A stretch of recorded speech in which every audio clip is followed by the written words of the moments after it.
Hey everyone, my name is Wedge. We've seen it before. With rotation comes crazy price changes across multiple formats. New sets come into standard, new banned and restricted announcement happens, the Magic economy goes absolutely bonkers. In this video, I'm going to go over with you all the crazy price spikes that have happened over the past few weeks, and talk about a few cards that are being bought up fast but are still relatively cheap. Hopefully we can save you a few dollars. All the graphics used in this video are coming from MTGstocks.com and the prices from TCGplayer.com. It's nice when sites get along. Anyways, if you enjoy financial videos like this and want more in the future, hit that like button and let us know. Helps out a lot. Let's begin with the crazy price spikes. After the recent ban/unban announcement, modern prices have been all over the place. Newly unbanned Ancestral Vision jumped from around $15 to a staggering $50 each. Obviously a knee-jerk reaction to the sudden unban, this is still an outrageously high uptick. High demand coupled by a crap supply is what's forcing this card's price.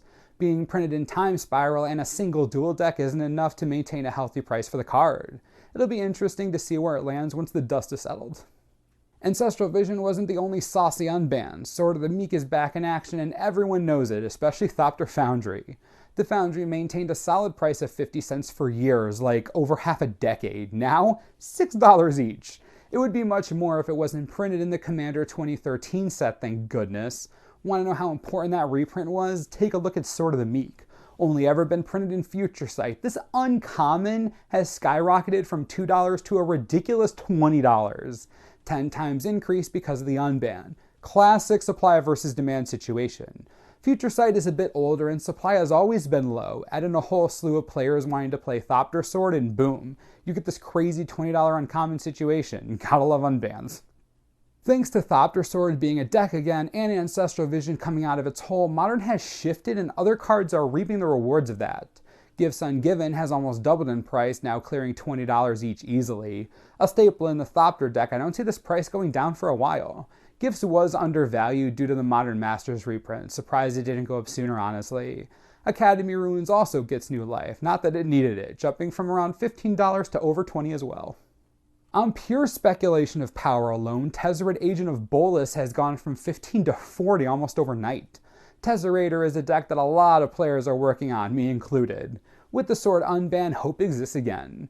Tezzeret is a strong planeswalker from a small set, wasn't drafted that much, wasn't open that much.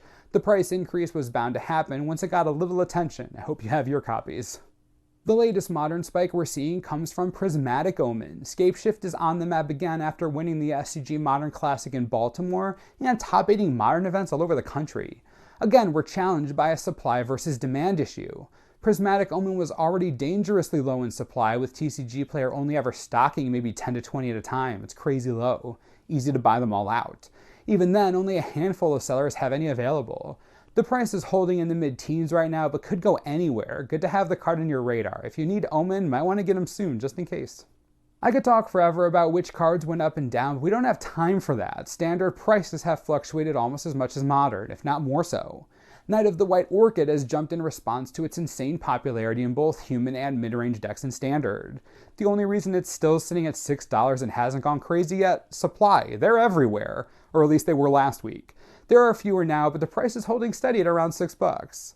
This is what happens when demand goes up, but supply can easily match it. Even foils, you can still get those for only a few dollars more than the regular version. Thank goodness this card was printed twice and in a dual deck. Price is staying fair.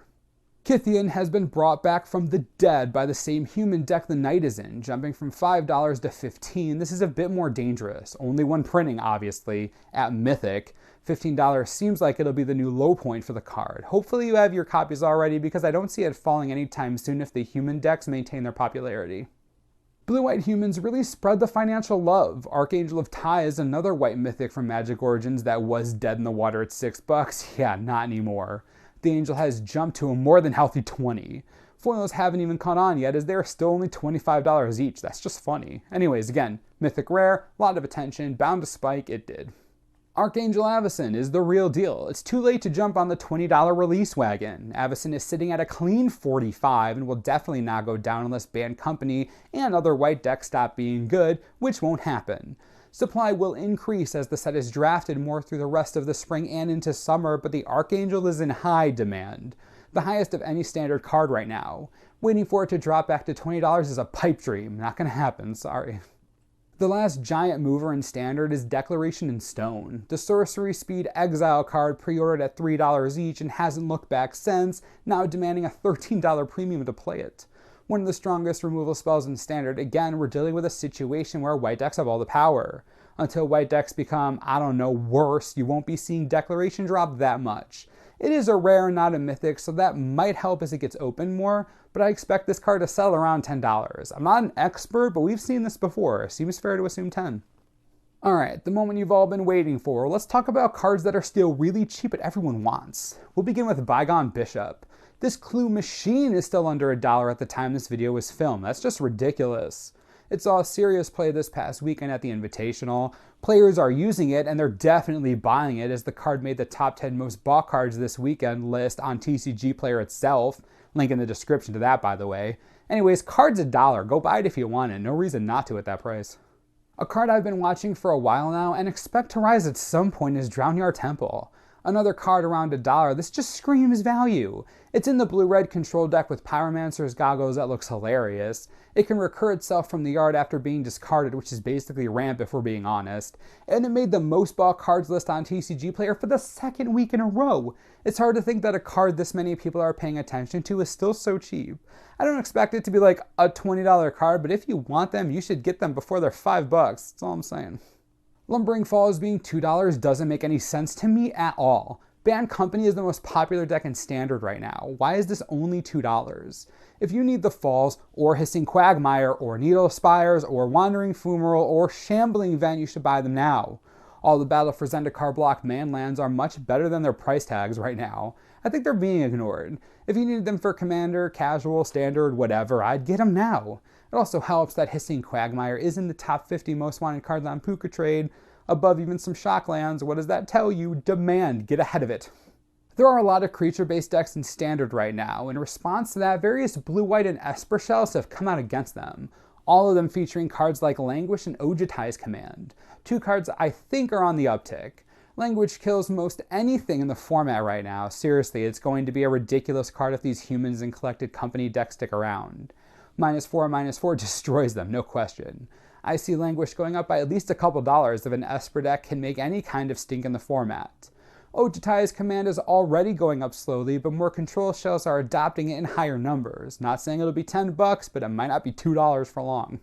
Final section, my pet cards that I think are way too cheap, but I have no reason to think they're way too cheap. I will preface this by saying that I am not an expert in this field, but you ask me all the time about what cards I think are stupidly cheap, so here you go.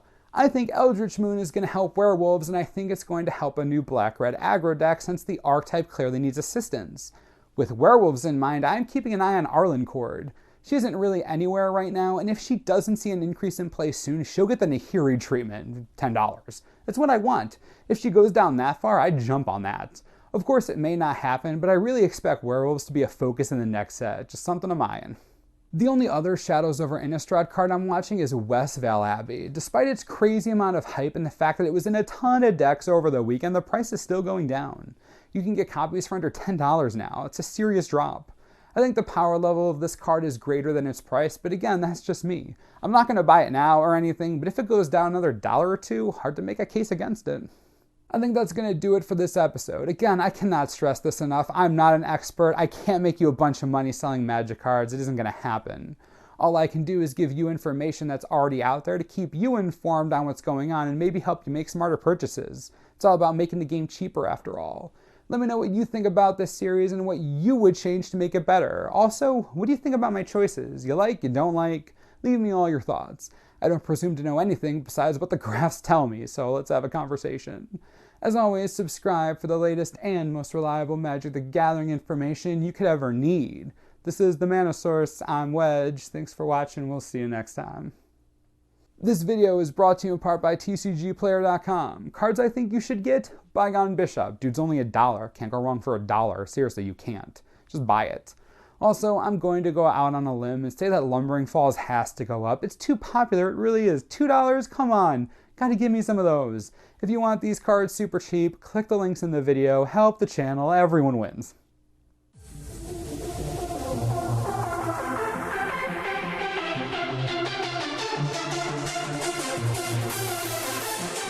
you.